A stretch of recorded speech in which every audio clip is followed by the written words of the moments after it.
So I guess I was approached by Gavin Jones in summer of 2022. He's working with a client, Richard Preston, who was looking to complete a transaction to acquire the business of Sea Transport. That needs to be done in quite a short period of time to meet the vendor's expectation. So we're able to work very quickly with Richard and Gavin Jones and the vendors to structure a deal over a period of 2 months to complete the deal in a reasonably short period of time to meet the vendor's value expectations. In my early career, it became quite obvious quite quickly that the best way to kind of achieve what it is you're achieving is to accept your own failings and faults and lack of knowledge as much as being able to do the things you can do well. And it's always something that I've felt I have a good handle on, being able to do that with my own, appreciate my own kind of limitations and know where to go and find the right people to help me along. And that, that's anything from legal representation to operational support to anything you'd want to cover. But I ended up speaking with Paul, and yeah, obviously his background in the RHA, he runs his own his advisory firm in transport. He's got 20 odd 30 years in the industry. From a compliance, legal, HR point of view, I couldn't not have that in my team. Do you know what I mean? It's one of those where it was a perfect fit. I met Paul a few times and kind of discussed at that point. I was kind of down the road of developing the deal and starting to structure it. I met Richard about a year ago.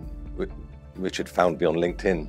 What a great platform for business, and he contacted me and said, would I like to meet him and have a chat about some opportunities. And I think Richard had seen my history and saw that there's something about what I've done in the past would help in what he was planning, and we talked about a few different opportunities that there were that he was looking at, and it seemed to work between the two of us. We got on really well together, and we've looked at 2 or 3 different acquisitions, and the Sea Transport one ended up being the one that came to the forefront above all the others, and it sort of developed from there, really. And as I say, it's about a year now that I've known Richard, and finally we're actually doing some work together rather than just planning things. Yeah, I was kind of using Paul as a bit of a sounding board at first, and the relationship just grew, and I thought, no, he's definitely the right person to bring along. It's interesting, there's lots of different transport companies around the area of Felixstowe, but Sea Transport's been built by the founding directors on a foundation of really good customer service over a long period of time. They've built the business up gradually.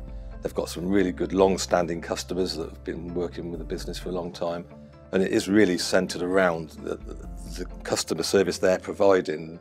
And you think, okay, well, lots of companies can provide good customer service, but they go to the nth degree for each customer. Every customer wants something different, and they've all got their own peculiarities, and this business has really looked at what do these guys want, and they've provided exactly what they've needed, and it's worked really well for them, and there's further opportunities to do that with other businesses, and that's what the interest was for me. We can replicate this at other ports.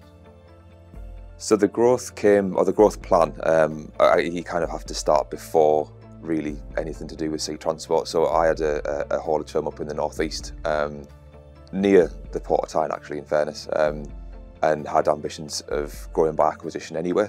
So I'd engaged a couple of people to kind of look around and with my criteria set, bring back and we did that, and Sea Transport was one of them, which is probably 2.5 years ago. And the thing that really struck me the moment that I kind of got into under the skin of Sea Transport was what a kind of what a diamond it was, and the things that they do here aren't done in other locations. The more I got to learn about how they do it and what they do and who they do it for, it became apparent quite quickly that, well, hang on a minute, they do that here and there's a demand for it. Is it demand in other geographies? Being from the northeast, we've got a major port up in Teesport.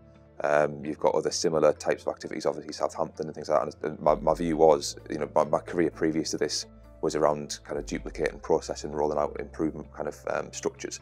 So can I take those skills, apply it to this, and effectively copy and paste a lot of the activity? And the more I spoke to the vendors, it became apparent, actually, yeah, this is definitely a doable thing. And then it was a case of putting the plan together and making that pitch, I suppose, and trying to get the right people around me to allow that to happen.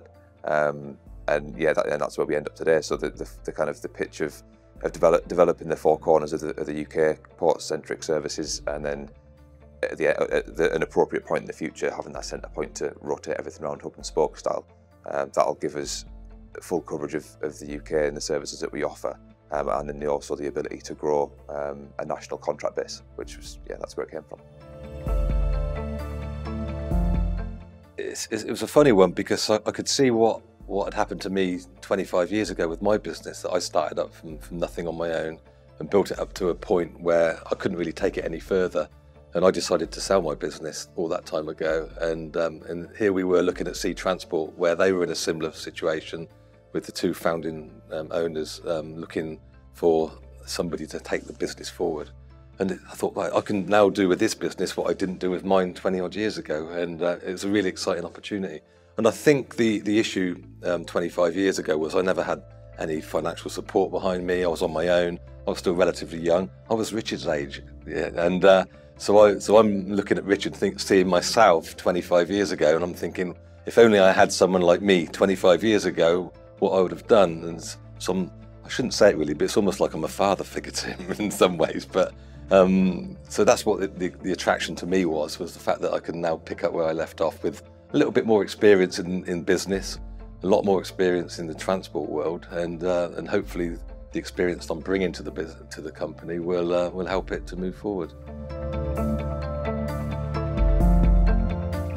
When I first engaged with GJC, it was around about 18 months ago, and we went through 6 months of working together. We bought, they were really good. The two advisors that they put with me were brilliant at getting all my thoughts out onto paper. Because a lot of times, if you meet the other guys as you're on site, you'll see the kind of, as an operationally driven person, it's just go and do it. Just go and do it. I don't need a piece of paper for it. It's just to go and do it.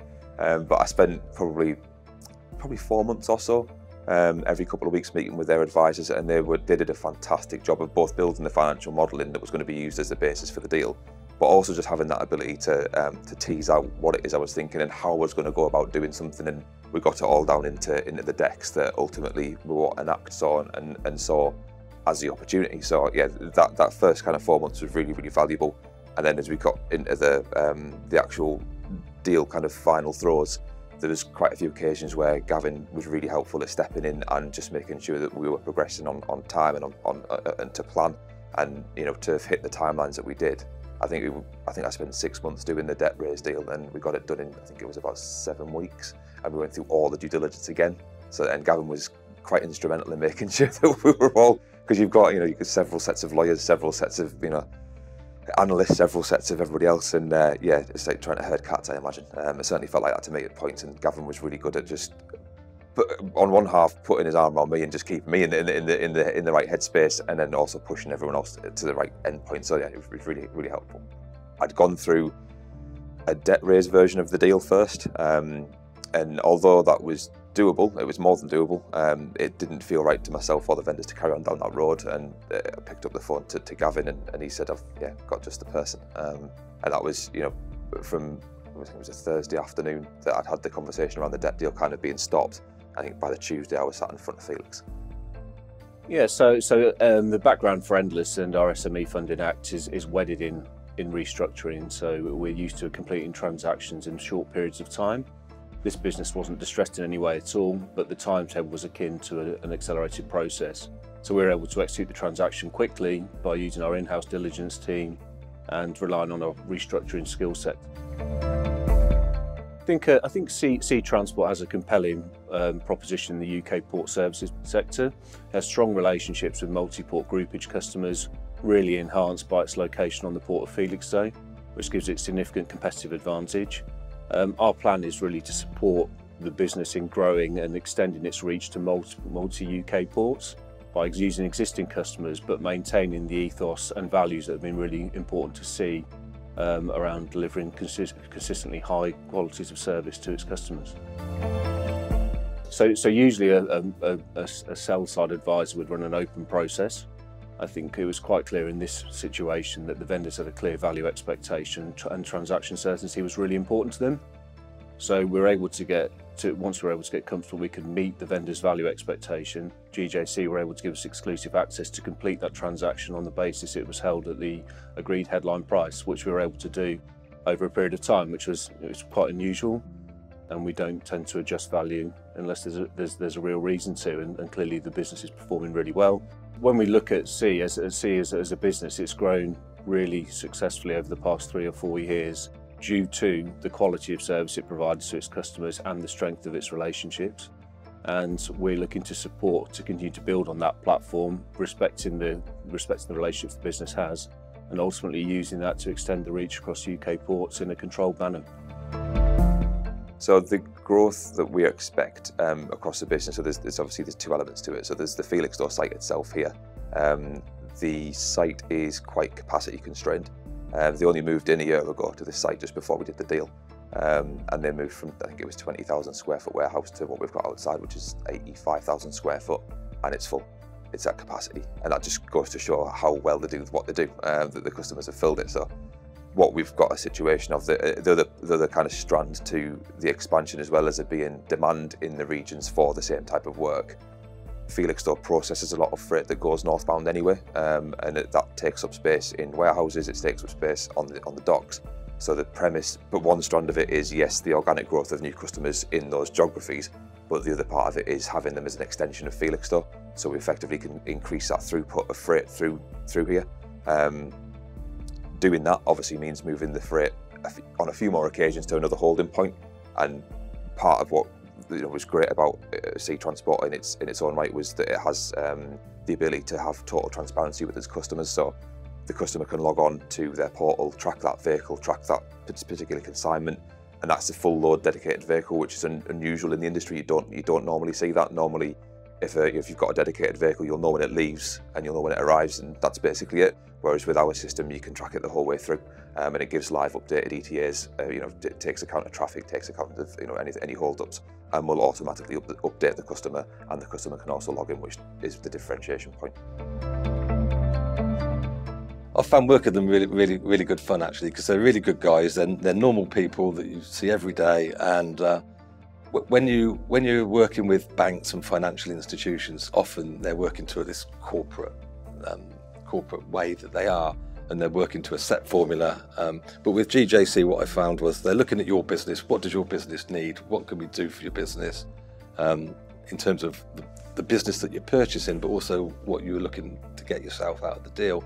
And so they do look at it from a totally open-minded position, and they've obviously worked in this field for a very long time, and they've seen all sorts of situations, and they can respond to whatever the needs are of the particular deal. And whereas with a bank, it's very much structured in a certain way, and you find you get stuck into a situation that might not be the best arrangement for you.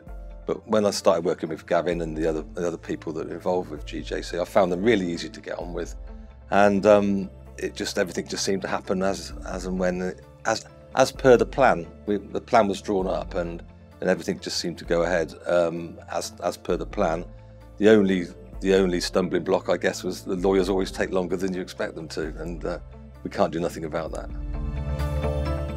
And then you come around to the kind of the deal side of it. Do you know what? It's everything I hoped it would be. Like I said, I started this process when I walked away from my really nice job at Intersnack, and working in nice factories, working with brilliant people, and I walked in and said to my wife, I think I'm going to do this, leave my perfectly good job and go and do acquisition. She just looked at me as if, okay, Richard, fair enough, no problem. I think the Sea transaction reflects how an SME should approach requirement for an exit or additional liquidity. I think it's important. Sea followed a number of basic steps which really help simplify the process for the vendors and owners of SME businesses. So that could be aligning yourself with an appropriate advisor who understands the marketplace, being really clear about what your values and the strengths of the businesses are, and what your expectation of a transaction is, and what's important, I guess, when you're considering options, be that because you have a need for additional liquidity or an exit, is you engage at an early point with professional advisors so that you can get proper advice which maximises your position as part of any transaction. A lot of these financial institutions are really corporate how they deal with it, and if you don't fit whatever box they want to put you in, they won't do you the deal, or they take you down the line, and then at the end of it the answer's no, and you've put a hell of a lot of work in for nothing. But I think what you get with GJC is they have a look at what you want, and they say, yeah, we think we can do this, and they structure it in a certain way, and they do take you all the way through to the end, and they don't never leave it alone, and until it's finished. Which is, I don't know what it's like with other companies, but certainly with this one, it's worked really well. They've been on the phone. If we need them to take something up with the fund, they're on the phone straight away dealing with it. It's been really hard to get this deal done. It's been on the go, like I say, for from its first contact, 2.5 years. So to finally get it done, and that was only done really through GJC's help. And we've come in, and everyone has been really receptive to us, really receptive to the ideas that we're bringing. In 6 weeks, we've achieved what we thought was going to take 6 months. So everybody's working with us. In that respect, going to GJC, with the speed of the work, their ability to bring people around the table, the right people around the table, it was invaluable. So I felt like I had operationally my 2 guys next to me, and then I had the right representation from GJC, and then I had through them the right connection with an act. So thanks to everybody that was involved. Really, I genuinely wouldn't be sat here if it wasn't for them. So yeah.